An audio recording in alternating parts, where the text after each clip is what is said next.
Jumpa lagi di Ibu TV. Ya, kalau kalian mencari smartphone 3 jutaan dengan kemampuan kamera terbaik dan desain yang terbaik, adanya ya cuma ini doang. Tecno Camon 40 Pro 5G. Saya Deddy Irfan, jangan di Ibu TV.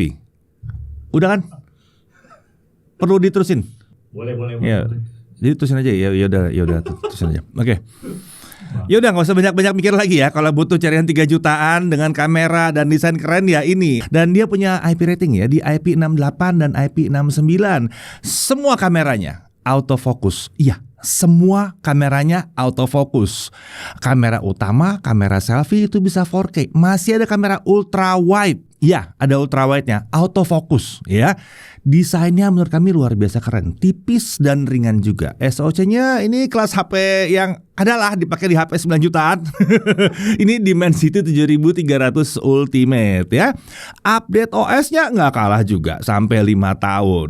Ini tim Tecno kayaknya lagi agak kesurupan apa gimana gitu. Agak ngeri nih. Mungkin salah naruh harga pada saat nyeting harga ini tapi udah kebablasan keburu diumumin. Mungkin ya. Tapi tentunya smartphone ini nggak mungkin sempurna. Sebaiknya kalian pelajari dulu lah ya sebelum buru-buru check out. Tapi kalau dicari tadi sih nggak apa-apa sih sebelum check out juga ya. Ya udahlah kita bahas nggak apa ya. Kita langsung aja bahas Tecno Camon 40 Pro 5G.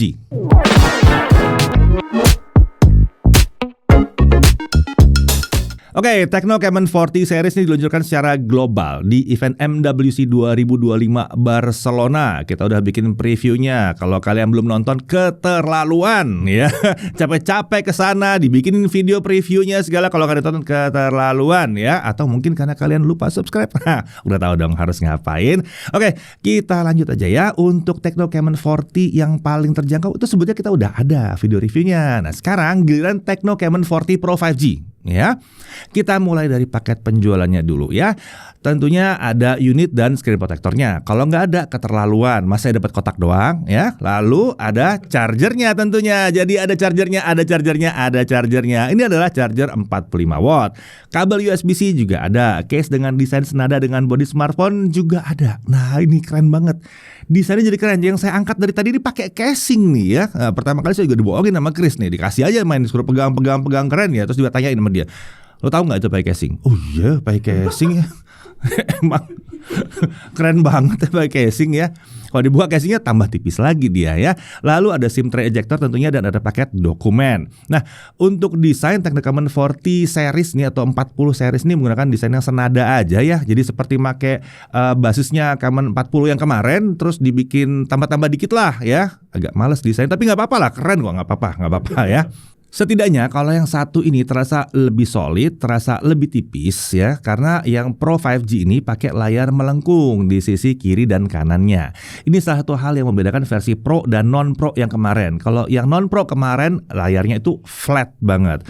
Untuk material back cover itu masih polikarbonat dan frame dari polikarbonat juga. Modul kamera juga rapi nih dan terasa cukup low profile untuk sebuah smartphone yang nilai jual utamanya itu justru ada di kameranya. Ya biasanya kan kalau nilai jual utamanya ada di kameranya itu dikasih ring yang tebel-tebel gitu ya, terus ditandain beberapa kata ini kamera banget. Ini enggak, biasa aja kalau yang satu ini. Untuk yang merasa kok ini mirip seperti yang S21 itu, iya kami juga merasa ini mirip sih, ada sentuhan yang mirip lah. Tapi itu cuman nadanya doang mungkin mirip ya. Untuk pilihan warna itu ada Galaxy Black, ada Emerald Lake Green, dan ada Glacier White. Untuk yang kita pakai ini namanya adalah Galaxy. Jadi kayak S21 terus namanya Galaxy Black. Ya udahlah ya nggak apa-apa. Kita nggak salah sebut namanya. Namanya emang Galaxy Black gitu ya. Dimensi 164,1 x 74,6 x 7,34 mm. Dan ini walaupun tipis, baterainya di 5200 mAh ya.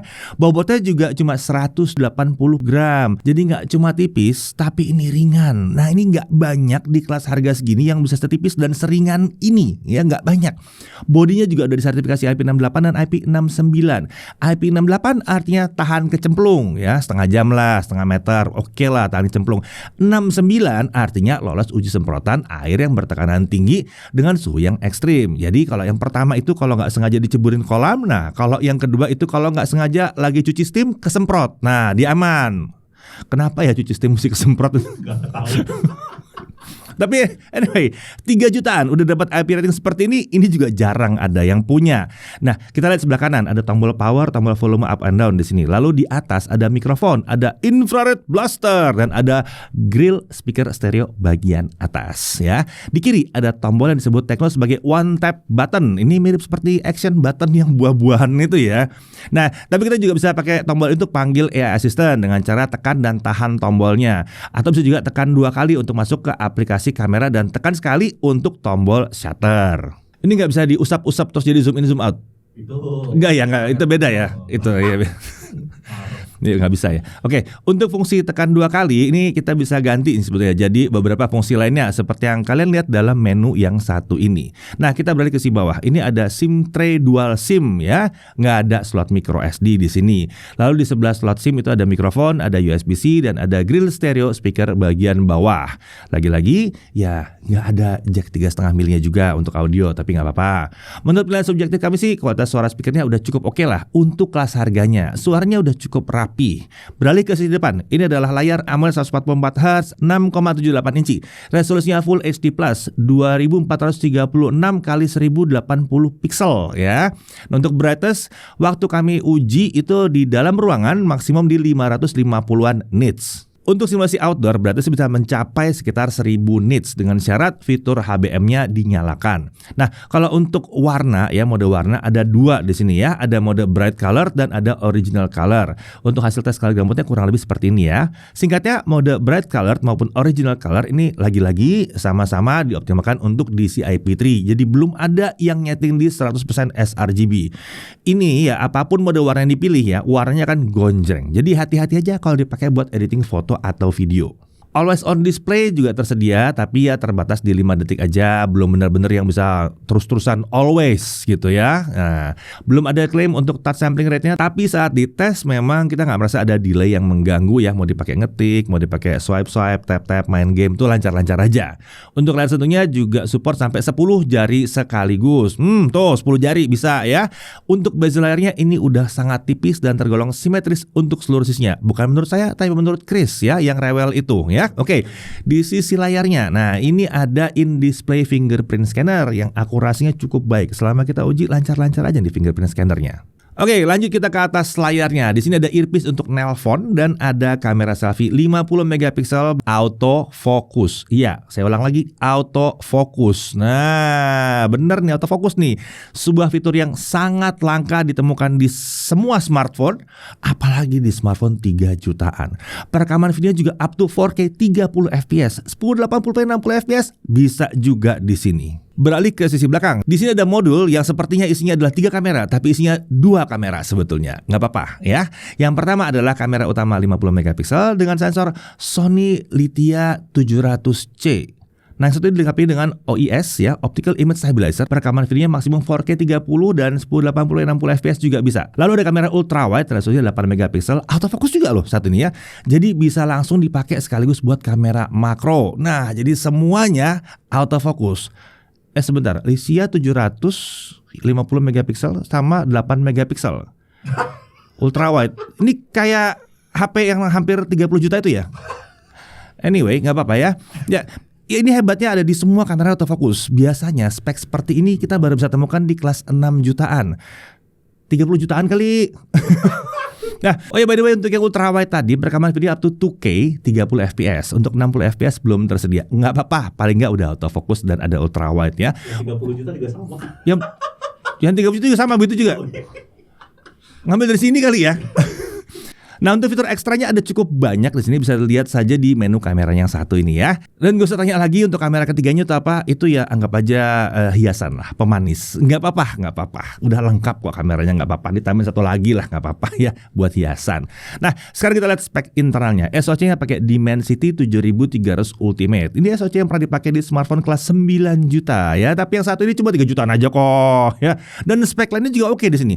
RAM 8GB LPDDR4X. Untuk storage flash di unit yang pakai ini adalah 256 GB UFS ya. Nah, untuk baterai dia 5200 mAh. Jadi sedikit lebih besar dari baterai pada umumnya, padahal dia tipis dan ringan. Untuk wire chargingnya adalah 45 watt. Untuk wireless charging belum bisa ya. Itu jatah buat saudaranya aja ya. Nah, tapi paling enggak tetap ada beberapa fitur baterai yang berguna di sini. Ada baterai health, ada pengaturan charging speed, dan ada bypass charging. Buat kalian para gamer, bypass charging ada di sini. Nah, untuk cooling system tidak disebutkan secara spesifik apakah ini vapor chamber atau bukan, tapi yang jelas ada beberapa komponen untuk penyebaran suhu seperti yang bisa terlihat di gambar yang berikut ini. Untuk sensor-sensor lengkap di sini ya, yang esensial ada semua. Gyroscope juga hardware di sini. Untuk OS dia pakai iOS 15 berbasis Android 15. Untuk update, Tecno janji 3 kali Android update dan 5 tahun security update. Ini termasuk langka di kelasnya. Belum banyak yang berani kasih komitmen 5 tahun untuk update ya. Walaupun update-nya masih security, tapi paling nggak 5 tahun udah aman terus security-nya ya. Dan 3 tahun Android update lumayan ya. Berarti sampai 16, 17, 18 lumayan. Nah, menurut kami iOS versi 15 ini meningkat sangat signifikan ketimbang iOS versi-versi sebelumnya. Navigasi menu dan pindah-pindah aplikasi terasa sangat smooth. Bloatware juga sedikit. Iklan juga nggak ada. Paling nggak sejauh kami menguji, smartphone ini belum ada memunculkan iklan-iklan yang intrusif ya. Kalaupun ada penawaran biasanya tuh lewat notifikasi, tapi kalau notif ya gampang lah matiinnya. Nah, kami juga nyoba pakai launcher third party pun aman-aman aja nih. Fitur gesture tetap berfungsi dengan baik.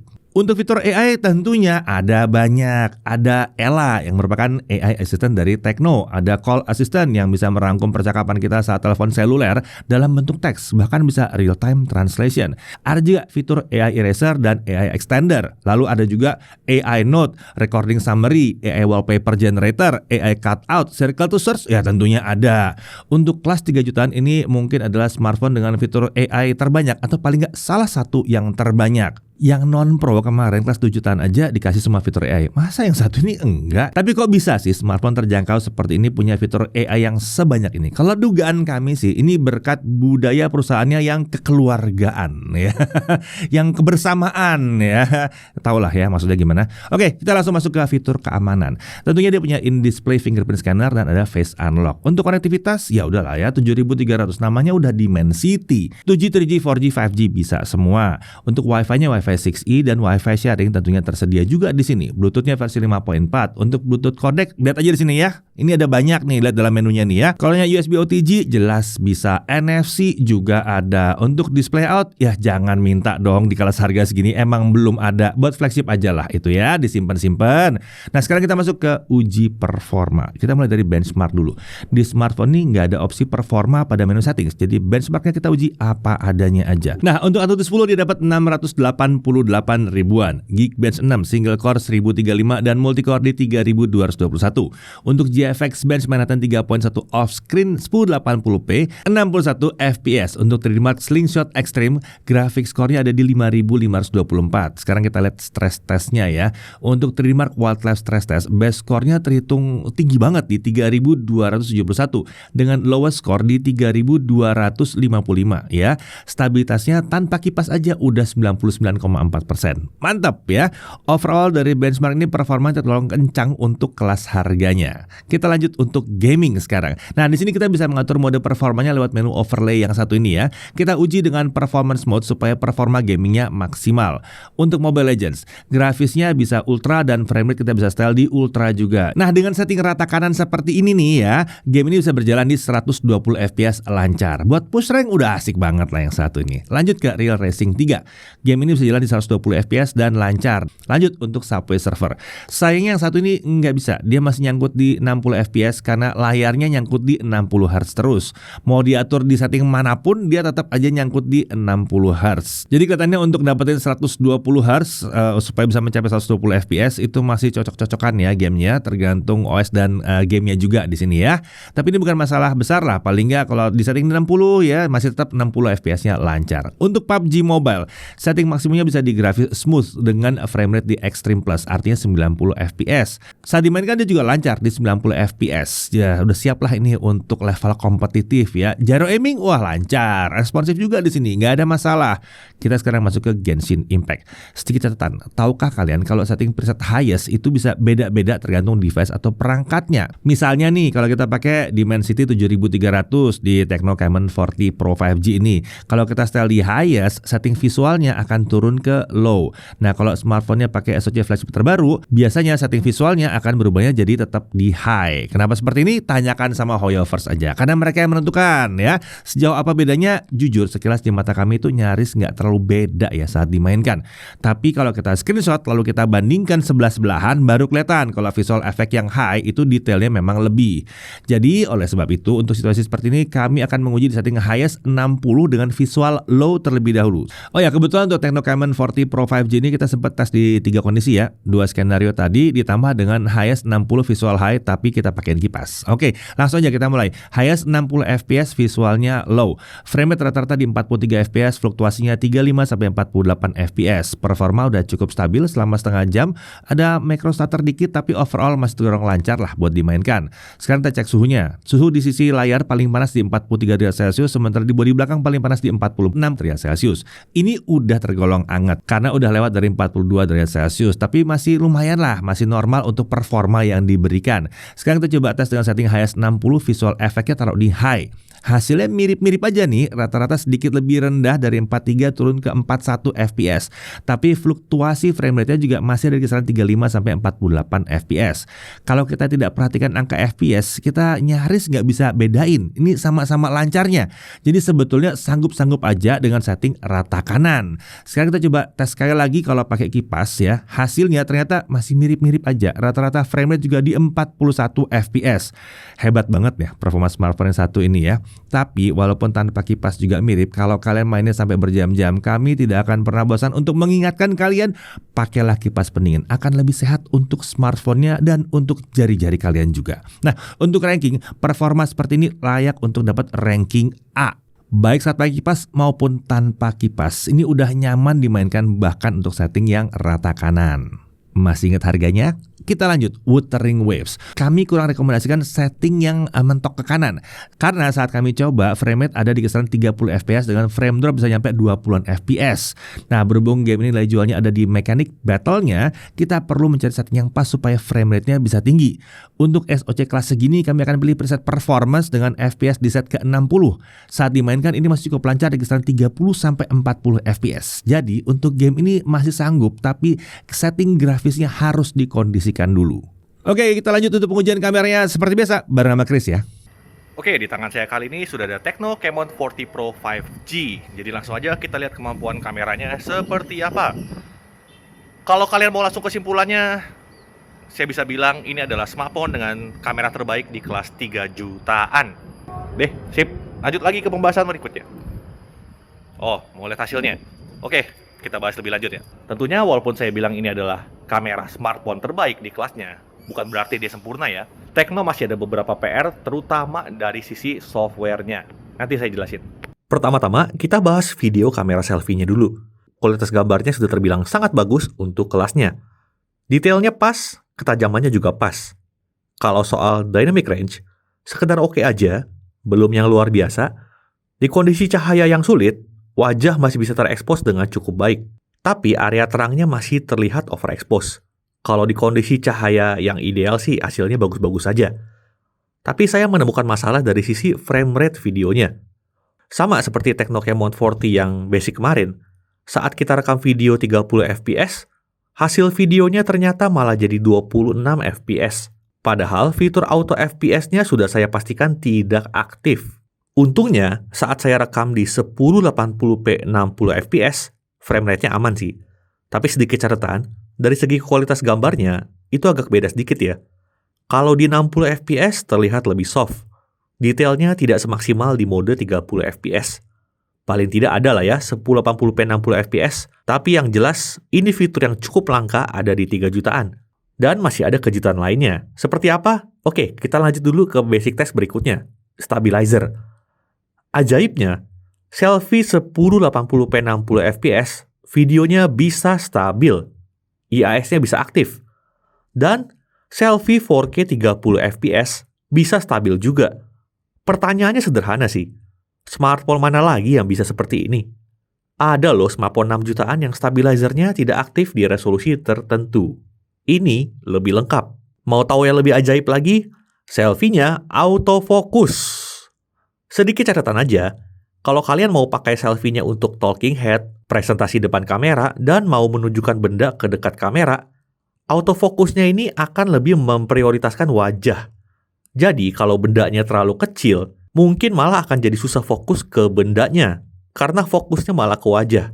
Solusinya sederhana sih, pastikan aja wajah kita tertutup supaya bendanya bisa fokus. Jadi bisa saya bilang, untuk kelasnya, kamera selfie-nya ini overkill. Sekarang lanjut ke kamera utamanya, videonya sudah oke banget nih. Detail tergolong mantep, warna juga nggak oversaturated, tone warnanya terasa dibuat natural menurut saya. Sayangnya untuk frame rate, videonya frame drop jadi 26 fps. Bahkan, kalau misalnya HP-nya sudah mulai panas, frame rate-nya bisa drop sampai 18 fps. Perekaman videonya ini sangat sensitif terhadap suhu ternyata.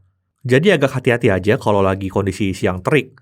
Itu penggunaan 1080p 60 fps atau 4K 30 fps-nya mungkin jangan terlalu intens kali ya. Tapi kalau kita bicara tes berikutnya, soal dynamic range, ini luar biasa ya. Di kondisi cahaya yang sulit, bagian terang dan gelapnya masih cukup bisa diseimbangkan. Beda dengan kamera selfie-nya tadi kan. Di sini tidak terlihat banyak area yang overexpose. Gokil banget ini. Di sini juga ada fitur HDR video, dan ketika saya nyalakan, menurut saya sih perbedaannya tidak terlalu jauh ya. Tanpa fitur ini aja udah mantep dynamic range-nya, fitur ini baru bisa kelihatan bedanya ketika di kondisi yang lebih ekstrim. Misalnya, kita lagi dalam ruangan dan menghadap keluar ruangan dari pintu seperti ini. Jadi fitur ini cocoknya untuk skenario ekstrim aja. Dan perlu diperhatikan juga, kalau HDR video ini hanya untuk kamera utamanya aja. Kamera lainnya belum bisa. Untuk stabilisasi video, asiknya bisa stabil ya. Ini saya tes di 4K 30 fps, bisa stabil, meskipun belum bisa dibilang yang super rapi stabilizernya. Menurut saya masih terlihat kedut-kedutnya gitu, tapi nggak parah juga sih. Untuk 1080p 60 fps, stabilizernya juga bisa aktif. Nice banget nih. Untuk autofocus kamera utamanya ini aman ya. Transisi fokusnya juga sudah cukup smooth. Saya nggak nemu masalah fokus kalau di kamera utamanya ini. Lanjut ke kamera ultrawide. Di kondisi terang, hasilnya cukup bagus. Detailnya masih oke. Warna cenderung mirip dengan kamera utamanya. Frame rate juga sama, videonya jadi 26 fps, meski modenya adalah 1080p 30 fps. Yang unik, kamera ultrawide-nya ini juga autofocus. Jadi untuk video makro, bisa juga. Ini hal yang sangat saya apresiasi. Karena smartphone mana lagi yang semua kameranya autofocus selain flagship? Ya, ada sih, tapi nggak banyak loh. Kita lanjut dulu ke dynamic range. Di sini kamera ultrawide-nya mantep juga ternyata. Di kondisi cahaya yang sulit seperti ini, sisi terang dan gelapnya masih cukup bisa diseimbangkan. Untuk stabilisasi video, efektifnya di 1080p 30 fps saja. Ini bahkan lebih rapi stabilizernya ketimbang kamera utamanya tadi. Yang aneh, kalau kita naikkan ke 2K 30 fps, stabilizernya tidak bisa aktif. Harusnya ini bukan keterbatasan SoC-nya ya. 4K-nya aja bisa stabil kok. Mungkin Tekno kelupaan aja pas tuning. Tapi ya, 2K 30 ini nice to have aja lah ya. Nah, terkait pengalaman multi kameranya, bisa saya bilang ini sudah cukup mulus. Misalnya saat pindah dari kamera utama dan ultrawide, atau mungkin sebaliknya. Di mode perekaman video, kita juga bisa pindah langsung antara kedua kamera ini, tapi terbatas di 1080p 30 fps saja. Ini sudah bagus kok untuk kelasnya. Belum banyak juga yang bisa. Kalau untuk pindah langsung ke kamera selfie, sayangnya belum bisa ya. Oke, kita lanjut untuk low light. Kamera selfie-nya masih cukup terang, tapi terlihat grainy gambarnya. Noise ada, tapi di level yang wajar. Kalau kita nggak banyak gerak, sebetulnya detail gambar masih oke loh. Tapi entah kenapa seperti ada efek kabut pas low light begini. Sudah saya pastikan lensanya bersih, jadi kemungkinan besar ini karakter sensor atau urusan tuning dari Tekno aja. Di mode 60 fps gambarnya sedikit lebih gelap, ini wajar. Tapi overall masih tergolong baik hasilnya. Masih bisa diandalkan lah. Stabilizernya juga aman. Jitternya tipis, gak sampai membuat video terlihat berantakan. Di mode 60 fps, stabilizernya juga cukup aman dari jitter. Nah, kita pindah ke kamera utamanya. Kalau untuk kamera utamanya ini terbilang mantep banget ya. Videonya masih bisa terang dengan detail yang masih cukup terjaga. Gambarnya juga bersih dari noise. Bahkan di 60 fps sekalipun itu aman ya. Masih bagus gambarnya. Kalau untuk jitter stabilizer sayangnya cukup terasa di 30 fps. Kalau mau stabilizer yang lebih rapi, kita bisa pakai mode 60 fps-nya aja. Lanjut lagi ke kamera ultrawide-nya. Melihat kamera utamanya yang luar biasa, pas pindah ke ultrawide jadi jomplang banget ya.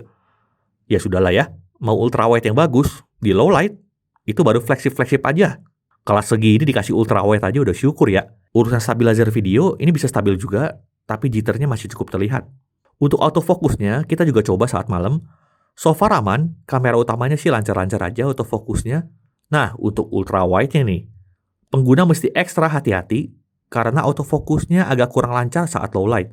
Bahkan dari pengalaman saya, perlu di tap manual dulu, baru mau fokus. Kalau untuk kamera selfie-nya aman, di low light fokusnya juga masih lancar. Catatannya seperti yang saya bilang tadi, prioritas fokusnya adalah wajah. Kalau benda yang kalian mau tujukan ke dekat kamera, pastikan aja wajah tertutup. Oke, kita lanjut ke hasil foto-fotonya. Kalau untuk foto sih, jujur ya, saya bingung mau komplain apa. Hasil foto-fotonya mau di kondisi terang, mau di kondisi gelap, bagus-bagus semua. Menariknya di sini juga disediakan digital zoom sampai 2 kali atau sekitar 50 mili, baik untuk mode auto ataupun portrait itu ada juga. Dan hasilnya, walaupun digital zoom, masih bagus banget ini. Processing HDR-nya juga cukup konsisten, jadi kondisi cahaya sulit sekalipun juga masih aman. Intinya kalau untuk foto, semua kameranya sangat bisa diandalkan. Amazing lah pokoknya. Sekarang kita lanjut bahas fitur-fitur ekstranya. Yang pertama itu ada fitur dual video. Dengan fitur ini, kita bisa merekam dari 2 kamera sekaligus. Antara kamera selfie dan kamera utama, atau kamera selfie dan kamera ultrawide-nya. Mantep nih. Dan untuk resolusinya bisa sampai 1080p 30 fps. Lalu ada fitur slow motion. Opsi resolusinya hanya satu, yaitu 1080p 120 fps. Untuk hasilnya kurang lebih seperti ini. Gambarnya tidak sedetail mode video normal dan ini masih hal yang sangat wajar untuk kelas harganya. Saya berharap frame rate-nya bisa lebih tinggi sih. Paling tidak ada opsi 240 fps. Tapi di sini sayangnya belum ada. Lalu ada fitur Pro Mode. Mode Pro juga bisa di sini untuk manual fotografi. Kita bisa pakai kamera utamanya dan kamera ultrawide-nya juga. Untuk detail pengaturan ISO dan shutter speed, bisa dilihat aja di menu kameranya berikut ini. Oke, kesimpulan. Bisa dilihat kan ya, betapa gilanya kamera Tecno ini. Tapi seperti yang saya bilang di awal, Tecno masih ada beberapa PR. Pertama, frame rate videonya yang drop jadi 26 fps. Semoga ini bisa diperbaiki lagi. Dan kalau kepanasan, bisa drop ke belasan fps. Kalau ini sih menurut saya tanggung jawab kedua sisi ya. Dari Tecno semoga bisa ditingkatkan kemampuannya. Dari sisi pengguna, juga perlu kesadaran soal suhu. Ya kali siang-siang terik, dihajar 4K atau 60 fps terus-terusan. Flagship aja juga bisa kepanasan. Kemudian, processing video selfie saat low light. Semoga ini bisa diimprove juga. Berikutnya, yaitu grid 3x3 untuk video. Di sini belum ada. Saya nggak paham sih fitur kecil begini aja bisa nggak kepikiran loh. Di foto sih ada, tapi kenapa di video nggak ada ya? Lalu soal stabilizer, bagi saya pribadi, ini sudah cukup baik untuk kelasnya, tapi netizen pasti maunya bisa lebih dari ini dong. Terakhir, saya cuma minta Pro Mode atau manual untuk perekaman video sih. Di saya kepake banget soalnya. Kalau di sini hanya untuk foto aja. Solusi lain memang bisa pakai app third party. Alangkah baiknya sih dari Tecno udah langsung masukin ke app kamera bawaan, supaya kita nggak perlu install app tambahan lagi. Terlepas dari komplain saya berterima kasih sekali sama Tecno. Kelas 3 juta, kameranya bisa kayak begini. Ini bikin standar kamera 3 jutaan jadi naik. Siapapun yang bertanya sama saya, HP 3 jutaan dengan kamera paling bagus itu apa?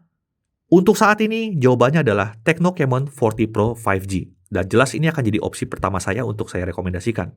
Good job untuk Tecno. Sekian pengujian kameranya, kita lanjut lagi ke pembahasan berikutnya. Oke, lanjut kita masuk ke pengujian daya tahan baterainya ya. Untuk YouTube local video playback 1080p non HDR seperti biasa ya. Kita download dulu pakai YouTube lalu kita putar tanpa nyambung kemana-mana. Dan ini baterai bisa bertahan 24 jam 20 menit. Ini hasil yang awet sesuai dengan harapan kami untuk baterai yang ada di 5000-an mAh, tepatnya 5200 mAh ya. Mantap nih. Untuk YouTube streaming streaming selama setengah jam, baterai turun 3%, mainan TikTok selama 30 menit, baterai turun 4%. Sementara main Genshin Impact 30 menit di highest 60 fps, baterai turun di 12%. Baik visual high atau low, hasilnya mirip-mirip aja. Oke, sekarang kita lihat untuk charging. Pakai charger bawaan yang 45 watt ya. Untuk mencapai 50% butuh waktu setengah jam saja. Sementara dari kosong sampai penuh butuh waktu 1 jam 8 menit. Ini udah cukup cepat ya. Sedikit berharap dia bisa di bawah 1 jam, tapi ini ya umum lah kami temukan di smartphone yang tipis dan ringan. Biasanya karena berusaha untuk menjaga suhu supaya tidak terlalu tinggi, jadi nggak digaspol terus-terusan.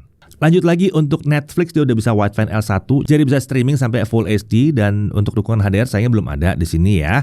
Untuk YouTube streaming bisa sampai 4K 60 dan bisa playback video HDR. Untuk streaming ini lancar, nggak ada masalah. Untuk haptic feedback, nah mesin gitar yang dipakai ini udah kelas flagship sebetulnya. Gitarannya pendek, presisi, empuk, dipakai ngetik cepat pun ini masih nyaman-nyaman aja. Nah ini adalah poin yang terasa cukup beda dibandingkan dengan varian non-pro-nya kemarin. Nah untuk harga, SRP-nya ya yang 8256 ini ada di 3.799.000. Ini harga yang menurut kami sudah tergolong murah ya. Oh ya by the way, kalian sendiri dapat tadi harga berapa ya? Coba cek deh di toko online langganan kalian, berapa sih harganya? Tulis di kolom komentar ya. Kita langsung masuk ke hal yang perlu diperhatikan. Pertama-tama kami mau protes sedikit soal kualitas cetakannya. Walaupun penampilannya sangat-sangat keren, tapi entah kenapa kami menemukan kalau lem di bagian layar tuh agak kurang rapi di sini. Ini kita coba kasih lihat dari jarak dekat ya, area bezel layar dengan sisi frame-nya. Terlihat ada sedikit rongga dan ada lem yang agak-agak kurang rata di situ. Semoga ini hanya unit kami saja.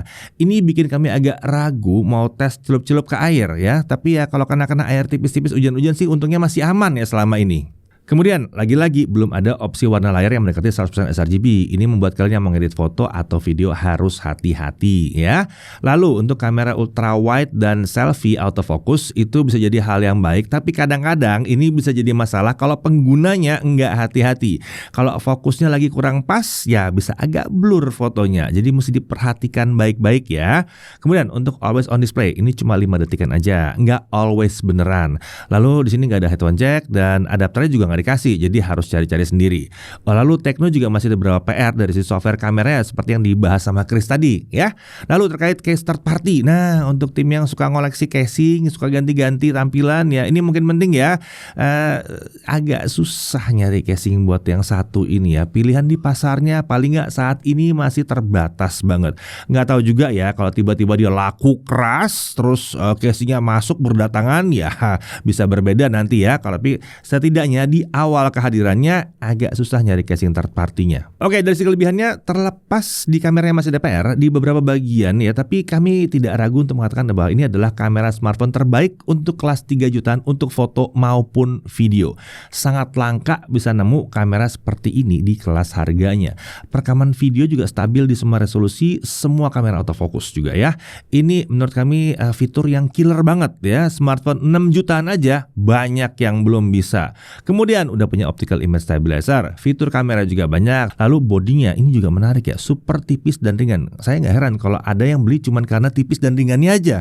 Lalu desainnya ini memang urusan selera ya, tapi buat kami sih desainnya ini keren banget bahkan ya. Lalu performanya ini juga kenceng untuk kelas harganya. Layarnya AMOLED 144Hz, RAM 8GB, storage 256, chargingnya juga udah lumayan lah kencengnya ya.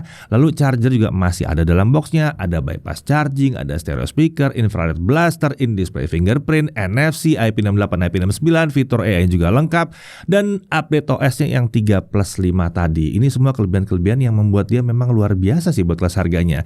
Jadi bisa kalian lihat ya, kenapa kami bilang kalau kalian cari smartphone 3 jutaan ya udah ini aja gitu ya. Apalagi kalau nyarinya kamera sama desain. Kalian tinggal perhatikan aja beberapa keterbatasan yang udah kita bahas tadi. Pastikan aja itu jadi masalah atau tidak buat kalian. Akhir kata indah sekali kan hasil dari persaingan pasar yang ketat ini. Kita sebagai konsumen sekarang yang punya budget 3 jutaan ya udah bisa dapat smartphone seperti ini. Good job Tecno. Saya Deddy Irfan, Jakarta TV.